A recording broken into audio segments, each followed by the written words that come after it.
Zac Taylor discusses two starters that have won position battles for now, and we'll cross over with your boy Q from Locked On Raiders. You are Locked On Bengals, your daily Cincinnati Bengals podcast, part of the Locked On Podcast Network, your team every day.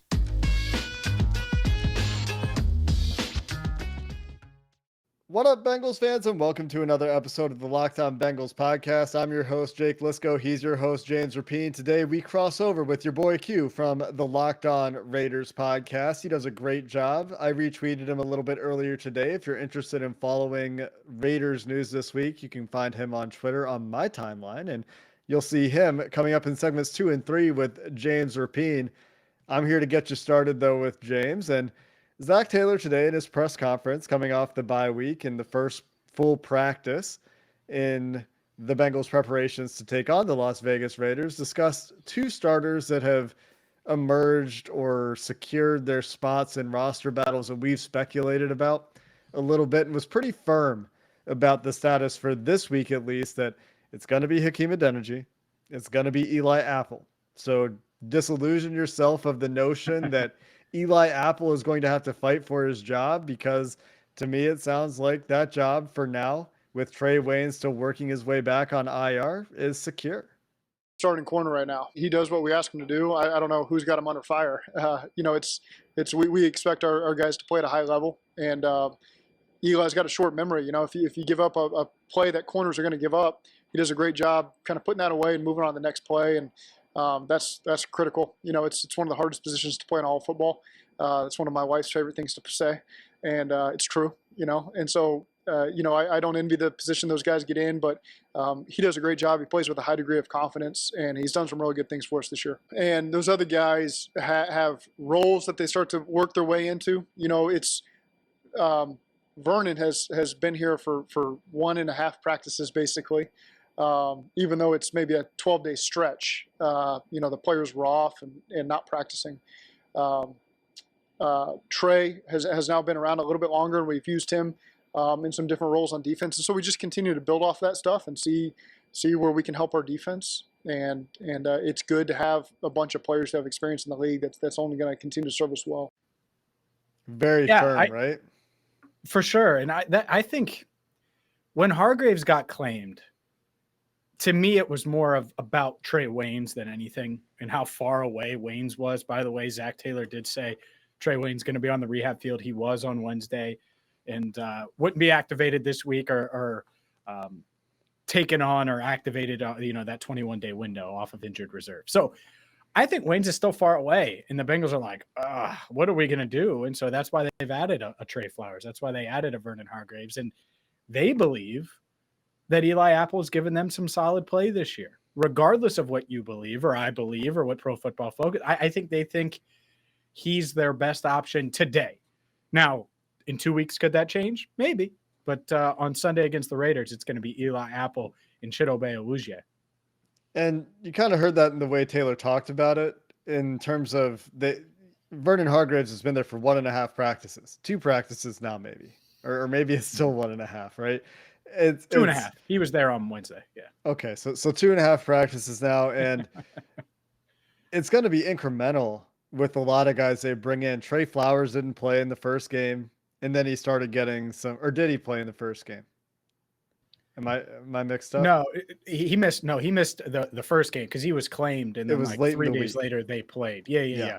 So he traveled with them. I think he went to Baltimore. I think that's what it was. And then he started getting a little bit of playing time, playing against some tight ends at times. And then he started incrementally getting playing time, and they worked him in. Might see the same thing with Hargraves. Might not. Maybe Hargraves is just straight up a backup. But, they've got these guys that are former first-round picks that there's clearly some talent there. And it's not like Hargraves was a controversial pick. Like, there were a lot of people that really liked Hargraves coming out. So, sure. You hope you have a reclamation project there, but anyone hoping he was going to come in and hit the ground running and start and take away a job from Eli Apple, also a former first-round pick, although a little bit more controversially, both these guys have been in the league, and I think the Bengals probably have a pretty good idea of who they are. And so it shouldn't surprise anyone that this would be incremental. And it's been the same thing on the offensive line when we've seen changes too. And it's really only been right guard. where Mhm. it started with Xavier Su'a-Filo, where coming in to the preseason, James, you and I both thought Jackson Carman's job to lose, and turns out he had to win it more than he had to lose it, and he didn't do enough. Eventually, he gets in after some injuries happen, and clearly the Bengals still not entirely happy with Jackson Carman's progression and where he's at right now. They think he needs more seasoning.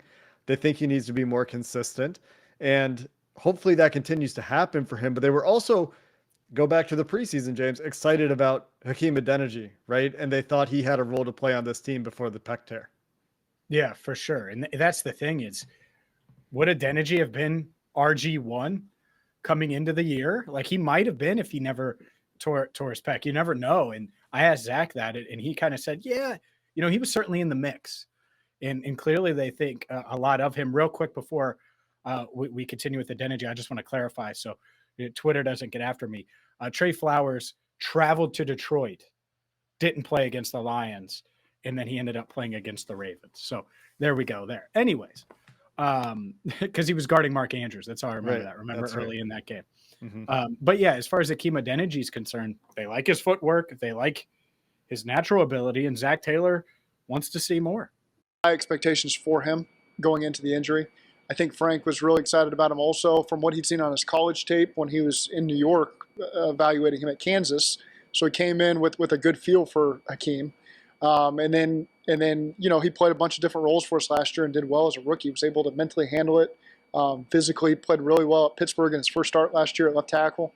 And so he was just a guy that we were excited to add in the mix and see what role he could play for us. And it just so happened we were at a point where we could take the opportunity to look at him right guard right now. We knew that he has physical traits and mentally it all makes sense for him.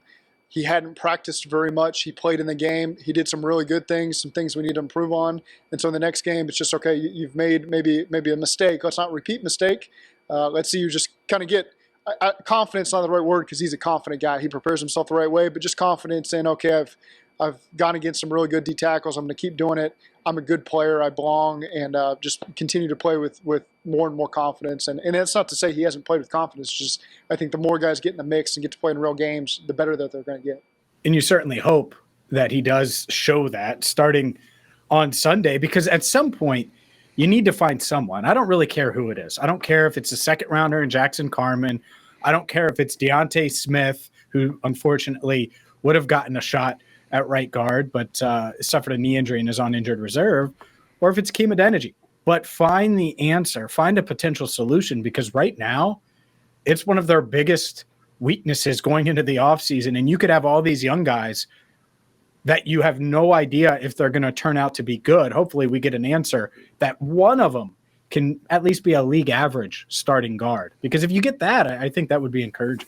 Yeah, you get league average of right guard. You're feeling pretty good about a few of your offensive line spots if you can get Quentin Spain back. We talked yesterday in the mailbag about the Quentin Spain, Riley Reif. What do you do at those two positions? They have some free agents and some of the veterans that have played pretty well for them there. So we don't want to go into another offseason saying, oh, they need to draft an offensive lineman. And they probably will, regardless of what they do here, or acquire one in free agency, right? But it shouldn't be another thing where it's like, man, if they don't figure out X on the offensive line, some position, what are we doing? And so we want to avoid that conversation by finding some sort of answer this year. And I'm not opposed to it at all, right? Getting Hakeem Adeniji some run, because like Zach said, they were excited about him in the preseason. And so if he can do it, yeah, I'm with you. I don't care who it is. And if Jackson Carman eventually figures it out, great. But right now there's a big question at center. There's a big question at right guard. Trey Hopkins spoke a little bit about that. He's practicing on Wednesday, by the way, which is a first for him in a while. So hopefully he's feeling a little bit better with that knee after the bye week and can start to play better. He said he knows he needs to play better. He doesn't feel like the old 66, and hopefully he gets back into shape against a good Raiders defensive line coming up for the Bengals in Las Vegas this weekend. And speaking of Las Vegas coming up, Q, your boy Q, Locked On Raiders, crossing over with James Rapien coming up next. But first, I have to tell you about an incredible app that everyone that buys gas and you fill up at the tank, who doesn't, that you need. It's called GetUpside, and it's going to save you up to 25 cents off per gallon. Plus, right now, you use promo code Touchdown after you download it from the App Store or Google Play. and you're going to get a bonus 25 cents off per gallon. That's up to 50 cents off per gallon on your first fill up. It's free money. It's that easy. You don't pay for the app. You use promo code touchdown. You start saving. And look, maybe you're going to be driving a lot this winter. Holidays coming up. Maybe you're going to go on a trip or two and you don't want to fly, which I understand. I've made multiple road trips in the car over the past couple of months. GetUpside is a must download. Again, right now you can save up to 50 cents off on your first fill up per gallon by using promo code touchdown. Save up to hundreds per month, and you can get it cash back, whether it's deposited into your bank account, PayPal, or maybe you want an Amazon gift card. You can do it all with GetUpside, and make sure you use promo code touchdown to get a bonus 25 cents off per gallon on your first fill up.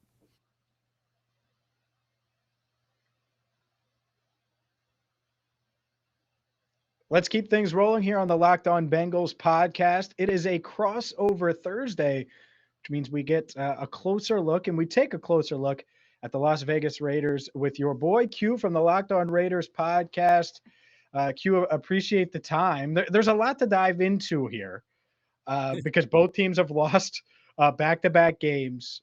But as far as the Raiders, there's been so many storylines with Gruden, and then obviously the awful incident, and everything that's gone into the Henry Ruggs story and everything. Where is this team as a whole right now, you think?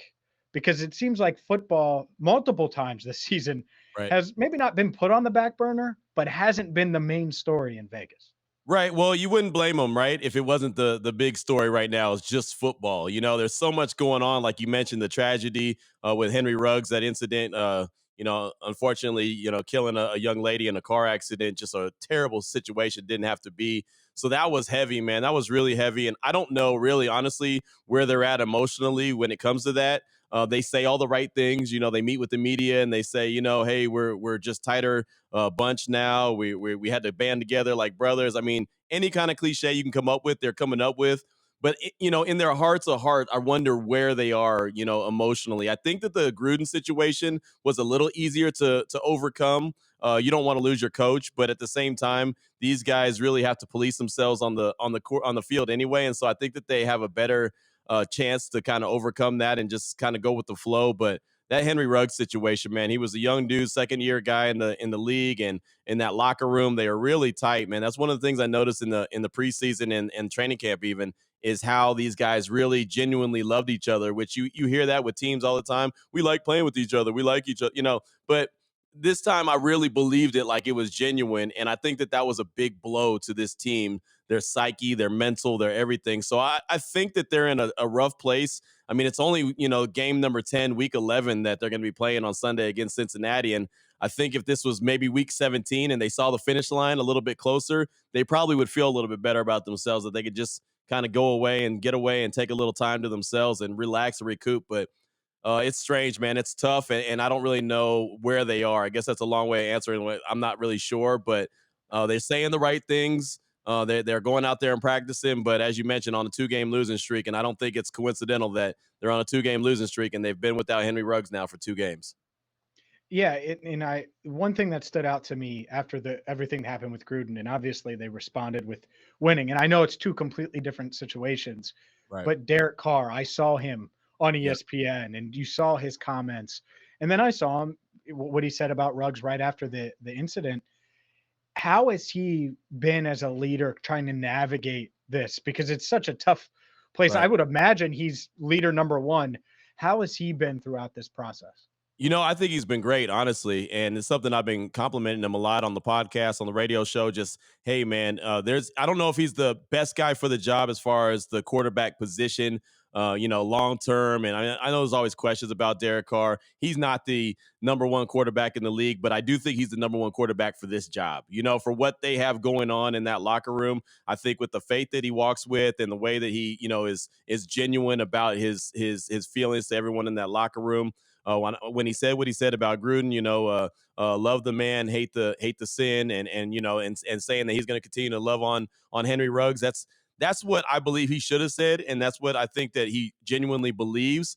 But it's not easy for everybody to do that. So I think that Derek Carr is the guy, the leader in that locker room that they need. I just don't know if they've able to kind of get over the hump yet and come together as a complete unit. Meeting with the media on Wednesday, he again was saying, hey, this 2-game losing streak, this is not for us. We've got to get together and make this happen. We're getting to the facility early. We're working. Everyone's here. Everyone's still bought in. So, I mean, he's a good sounding board. And again, I think his leadership has been second to none.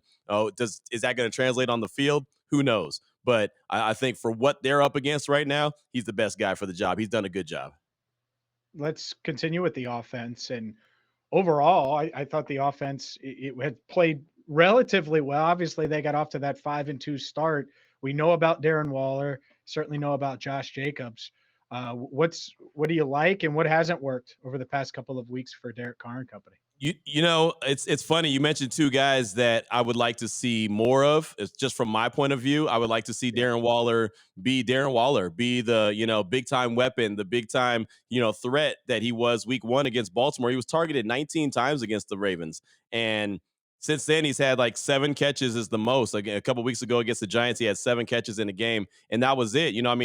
He hasn't been that superstar that you need. You need your big time players to step up and make plays. He hasn't been that guy, and I know that defenses are going to focus in on him. They're going to double cover him, but at some point, man, superstars got to be superstars, and offensives have to say, I'm going to get my superstar involved regardless. Regardless what defense you throw at him, he's going to be a big time factor. And the Raiders haven't done that, but he's still there. With Josh Jacobs, the running game has been non-existent. I mean, last week against Kansas City, he ran for 16 yards. Kenyon Drake ran for 16 yards. Derek Carr ran for 18 yards. I mean, think about that real quick. Derek Carr ran for more yards than Josh Jacobs. There's a problem with that. A lot of that has to do with the offensive line. A lot of that has to do with just not really good running attack. So unfortunately for the Raiders, I think that they, at one point, especially under Gruden, were a run-first team. That's how they wanted to butter their bread. But now I think it's Derek Carr or bust. Really, honestly, and I know we haven't really started talking about the game yet, but I'm looking at 45, 50 passes on Sunday against Cincinnati. I think that's the only way they win because the run game is non-existent right now. You mentioned the offensive line being a factor there. How are they in pass blocking? Because I know there's a lot of new faces when you compare it to last season. There was some reshuffling. How is that offensive line as a whole? I mean, it's hot and cold. They started out the season really cold, even though the Raiders were still winning. So it kind of disguised their issues that they were having. And then they went on a 2-game losing streak. And then it was like obvious, okay, this new center is not that good. This new right tackle is not going to be a right tackle. He's going to be a right guard. Now we got to find someone else to put at the right tackle position.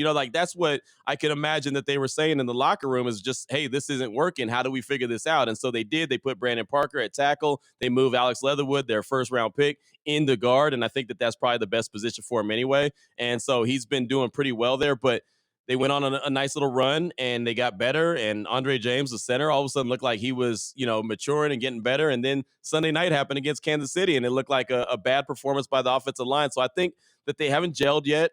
This is not the unit that they expected it to be at the beginning of the season. Richie Incognito hasn't played one snap yet at left guard. I don't think he's going to play at all this season. Denzel Good was supposed to be their right guard. He tore his ACL in the first game, so that was a big loss. Like I said, Leatherwood got moved inside already. I mean, it's been a big, construction or a jigsaw puzzle. Let's put it like that. And I think that they have the pieces that they're going to roll with now in place.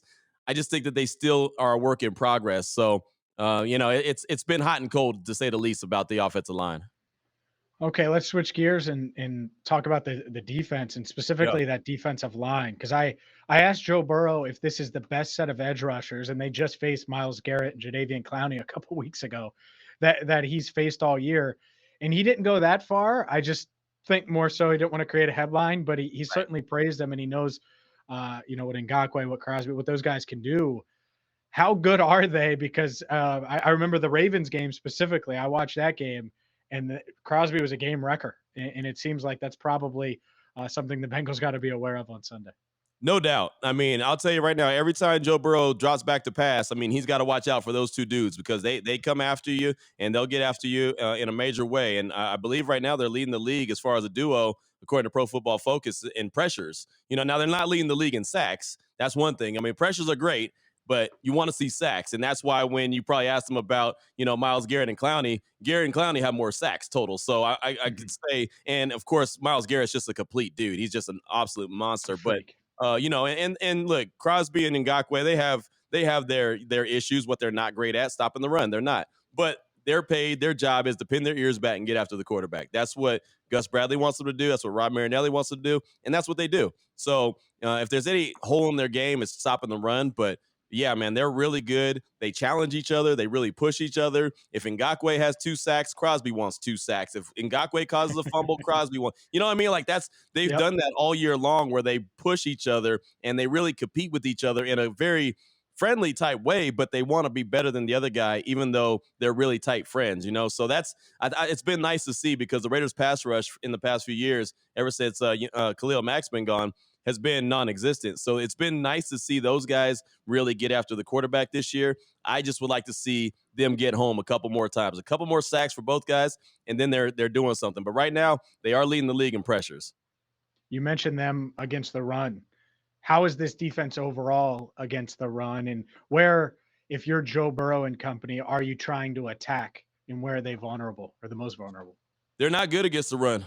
I mean, they're just not, and that's something that when I was doing research on Gus Bradley's defense in general, when he became the defensive coordinator, that was the Achilles heel. Like, he's not really focused on stopping the run. He's focused on getting after the quarterback. He's not going to blitz very often. He's going to bring, he expect you to get home with your front four and hope for the best, and if they are able to slow down the run, great. But really, this defense, in my opinion, was built to play with the lead. And so if you're playing with the lead, you're not running the ball a whole lot. You know what I mean? But if you're behind and the other team is having success on the ground, they're going to keep doing it. And so you've seen guys do that the last couple of weeks. You've seen the Giants have success on the ground. You saw Kansas City have success on the ground.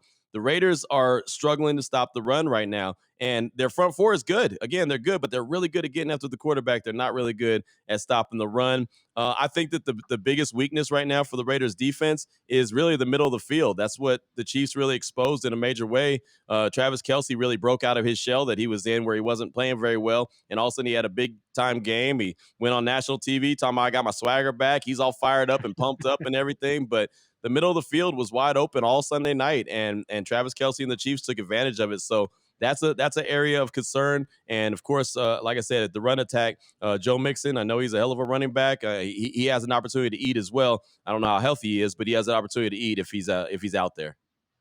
Yeah, it should be an interesting matchup. And I know there are a lot of Bengals fans out there that want to see more Joe Mixon and less dropbacks for Joe Burrow. So we'll see if that's the case.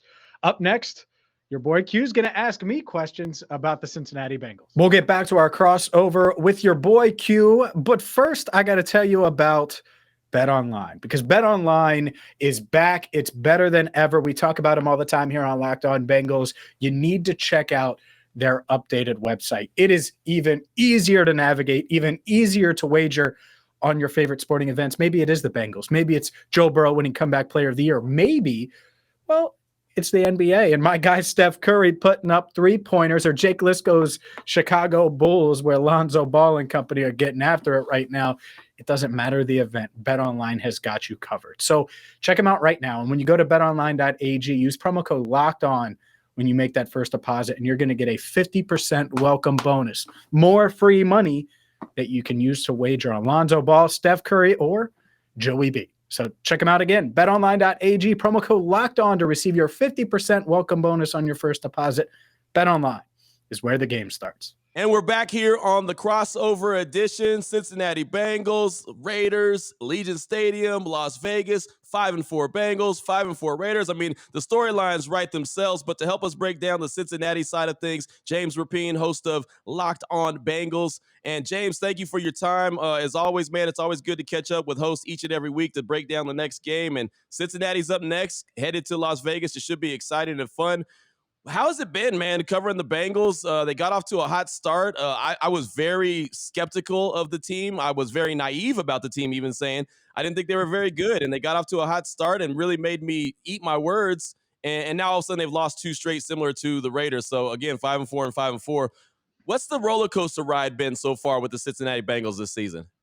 Wow. It certainly hasn't been boring, right? There's been plenty to cover. They've been really exciting. You're right. You get off to that 5-2 start. You go on the road and you beat Baltimore, and not just beat Baltimore, blow out Baltimore 41-17, a team that they hadn't beaten in the Zac Taylor era. And it was like, wow, maybe this team is an AFC not only playoff contender, but maybe they can make a little bit of a run here and win the North and all of these things. And you're right. Then they lay an egg on the road in New York against the Jets, against Mike White, which is just ridiculous to say. And then Baker Mayfield, and it really wasn't Baker Mayfield. It was that Browns rushing attack and defense had their way with the Bengals. And so now I think we don't know what they are. They think that they're a playoff team. I have no idea. And I think Sunday's really a good gauge, not because it's a must win because of the way the AFC is and you look at the standings. I don't necessarily think it is from a mathematical standpoint, but how many teams drop 3 straight and make the playoffs, especially at this stage. So I think it's a huge game on Sunday. And I can echo the same words for the Raiders. I mean, really. Yep. And honestly, I look at the team, I look at the roster, I look at where they're at right now in the AFC, like you mentioned. I feel like these are really 2 evenly matched teams that are going to be taking the field on Sunday early at Allegiant Stadium. But, I mean, as far as just the offensive side of things, Joe Burrow obviously is the guy. Jamar Chase was the first pick. I know there was some controversy. Is it going to be an O-lineman? Is it going to be Chase? Chase obviously was the right pick, but how has the rest of the offense been? How have you seen them come together? And how is the offensive line looking right now? Yeah, so the offensive line is pretty good in 3 spots. Both tackle spots have been solid in Riley Reif and Jonah Williams at right and left tackle, respectively. Quentin Spain has had a great year so far at left guard. The veteran stepping up. He signed a 1-year deal this offseason, and he's played really, really well through 9 weeks. But there's 2 clear holes. Center with Trey Hopkins. He tore his ACL in January against the Ravens. Didn't miss a snap. Has played in all 9 games despite having surgery in late January, but he's clearly not himself yet.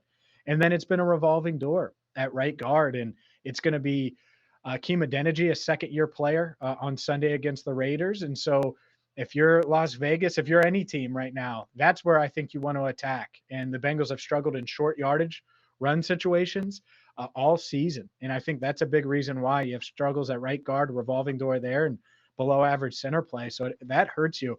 But overall, the offense has been inconsistent. There are times when they look great and Jamar Chase is just awesome. And then there are times when they can't get a first down and it just seems it's just so ugly and they can't get into a rhythm and they're going 3 and out and they're failing to convert on 3rd and 1 and 3rd and 2. Right. And so that's the part of it I think that's been maddening because they have a lot of talent.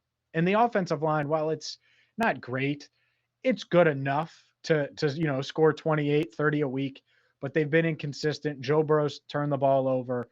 And so they need to clean a couple of things up. And honestly, I think if they're going to make a second half run, the offense is what's going to get them there. Joe Burrow is what's going to get them there. It's not going to be the defense, which kind of came back to the earth over the past couple of weeks after a hot start. Yeah, they were cooking with grease early in the season, man. And we'll definitely talk about the defense because I want to pick your brain about that. But sticking with the offense right now, and you mentioned Joe Burrow and the turnovers. I mean, last season I think he had 5, and I know it was shortened because he had a torn ACL. I think he only had 5 interceptions. This year I think he's like 11 or 12. What's been the biggest reason? Why has he all of a sudden started to turn the ball over as much as he has? Yeah, so he has 11 picks. He led the NFL. I don't know if he still does after week 10, but certainly did going into the bye week. And it's been a mixture of things, to be honest with you, Q. Some of it was just bad location. Like he had an interception against the Ravens in that blowout game where he just left it short in the end zone. And Marlon Humphrey had one of the easier interceptions of his career. It was a 0 blitz. He threw off his back foot, and he was trying to hit that back pylon. And it was just bad location, and it was an easy interception. A couple weeks ago, threw the pick 6 to Denzel Ward, and the throw was just late, and it was late, and it was off target. He was supposed to throw it to the pylon, and he threw it where Ward could cut in front of Chase and take it all the way to the house. So there's been some of those, and then there's been bad luck ones. Like there was a sack fumble essentially against the Bears where the ball popped up in the air, but it was caught, so it was an interception. He had one against the Jets in the fourth quarter a few weeks ago, where it's a blind pass, basically, where they faked it to one side, threw it to the other, and the defensive lineman tipped it up in the air and caught it. And if that ball gets to Jamar Chase, he's probably taking it 50 yards downfield. Right. And instead it was an interception, and the Jets took the lead and eventually won the game. So some bad luck, some bad decisions. I don't think the Bengals are panicking. I don't think Burrow is panicking, but they certainly want to see that number drop in the second half. He threw, 11 in 9 games. They would like to see probably a half an interception per game. And he's thrown one in 5 straight games, by the way, too. So you better believe Gus Bradley and company are probably talking about that. And they want to extend that streak to 6 games. Right, no doubt about it. They want to make, create turnovers. They haven't created a bunch of turnovers, but they definitely want to do that. And I mentioned earlier to you that the Raiders' run defense wasn't very good. It's actually been struggling a lot as of late. How's Joe Mixon been doing? I respect him a lot as a running back. Saw him a lot at Oklahoma. I know he's done well in the NFL, but how's he been doing this year? And are they using him enough, or is more of it on Joe Burrow's arm? No, I think they are. They're using him. It was tough against the Browns because they got down as early as they did. But no, they're using him in putting him in a position to succeed a decent amount. But this isn't a great run blocking offensive line. And so they struggle in short yardage. And so the thing that I think is going to be interesting, especially in the second half, how do they generate ways to get the ball to Mixon? Are they going to call more screens? Are they going to motion him out into the slot and try to get him in an advantageous matchup against a linebacker? Are they going to do that? Because if so, you're right. You could see him have a huge impact. But as the weather changes, especially here in the Midwest, I think Right. you're going to have to rely more on that power running game. And that means putting Joe Burrow under center. And that's something, especially coming off of the knee. I don't know how comfortable he was, but I think he's getting more and more comfortable with that.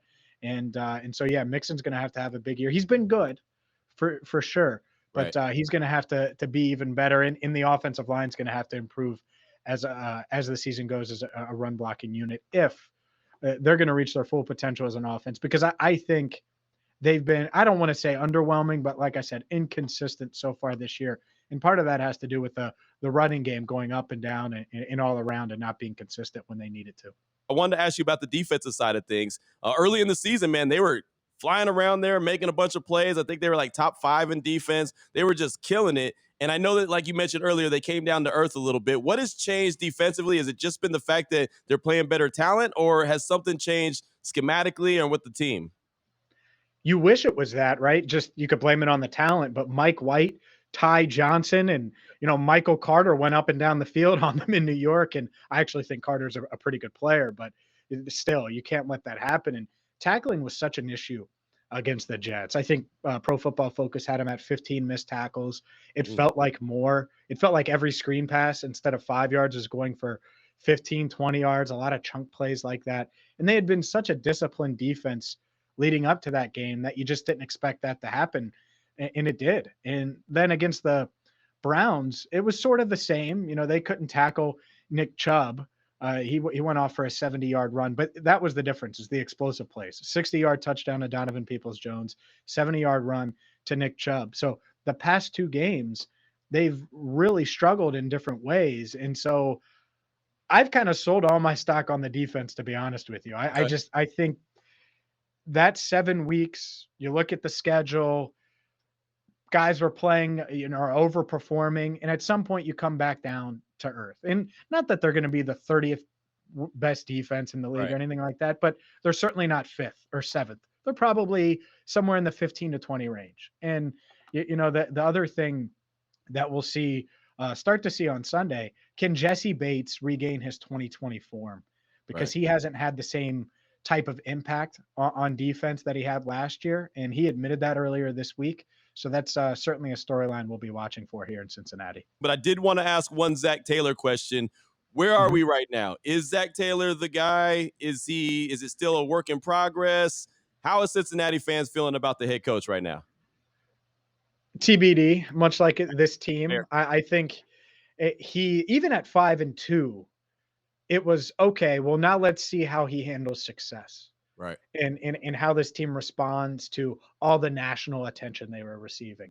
And so now, how do they respond to this adversity?